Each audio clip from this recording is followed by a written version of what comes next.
Assalamualaikum warahmatullahi wabarakatuh. Perkenalkan, saya Arya lagi Yuryanto. Saya adalah salah satu mahasiswa Universitas Gubeng. Izin untuk menyampaikan presentasi tentang implementasi sistem monitoring jaringan berbasis Simple Network Management Protocol dengan notifikasi Telegram. Latar belakang ini adalah di Fakultas Sains Informatika Universitas Diponegoro. Pengelolaan perangkat teknologi informasi dilakukan oleh unit pengelola, yaitu UP2TI. Pengelolaan ini mencakup berbagai perangkat seperti router, switch, dan server. Tantangan yang dihadapi adalah bagaimana memantau perangkat-perangkat ini secara efisien dan efektif. Ketika terjadi gangguan, seringkali teknisi baru mengetahui setelah ada laporan manual yang menyebabkan keterlambatan dalam penanganan.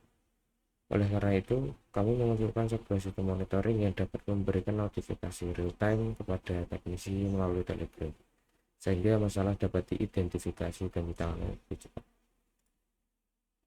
Tujuan penelitian ini adalah untuk mengevaluasi implementasi LibreNMS sebagai sistem manajemen jaringan yang efektif. LibreNMS sendiri adalah sistem monitoring jaringan berbasis web yang mendukung berbagai perangkat melalui protokol SNMP. Dengan mengintegrasikan dengan LibreNMS dan notifikasi Telegram, kami berharap dapat meningkatkan efisiensi pengelolaan jaringan oleh tim B2TI, sehingga masalah dapat diidentifikasi dan diatasi lebih cepat. Metodologi yang saya gunakan adalah NDLC, Network Development Life Cycle.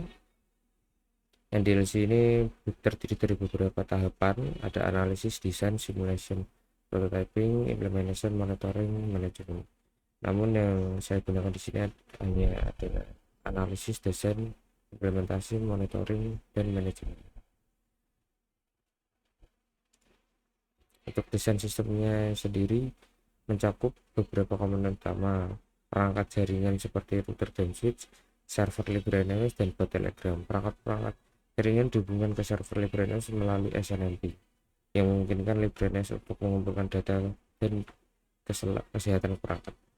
Data ini kemudian dianalisis dan jika ada anomali atau gangguan, LibreNMS akan mengirim notifikasi melalui Telegram ke teknisi yang bertugas. Dalam tahap implementasi, kami menggunakan virtual machine dengan spesifikasi yang cukup untuk menjalankan LibreNMS. Proses instalasi dimulai dengan mengkonfigurasi NMP pada perangkat jaringan agar dapat terkomunikasi dengan LibreNMS. Setelah itu kami melakukan instalasi LibreNMS-nya dan mengatur agar dapat mengirim notifikasi ke bot Telegram. Proses ini melibatkan pembuatan akun bot Telegram, mendapatkan token API, dan mengkonfigurasi LibreNMS untuk mengirim pesan ke bot tersebut ketika ada alert.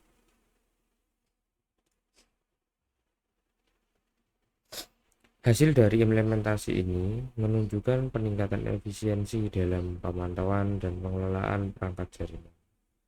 Dengan LibreNMS, tim UB2TI dapat melihat status perangkat secara real-time, menambahkan perangkat baru dengan mudah, dan menerima notifikasi otomatis. Saat terjadi masalah, notifikasi Telegram memungkinkan teknisi untuk segera mengetahui dan menangani masalah tanpa perlu menunggu laporan manual. Hasil uji coba menunjukkan respon notifikasi yang tepat dan akurat yang membantu dalam menjaga kinerja lapangan. Seperti contoh di sebelah kanan ini, timestamp-nya ada di jam 11.05 menit, jam 11.06 menit itu sudah langsung terkirim.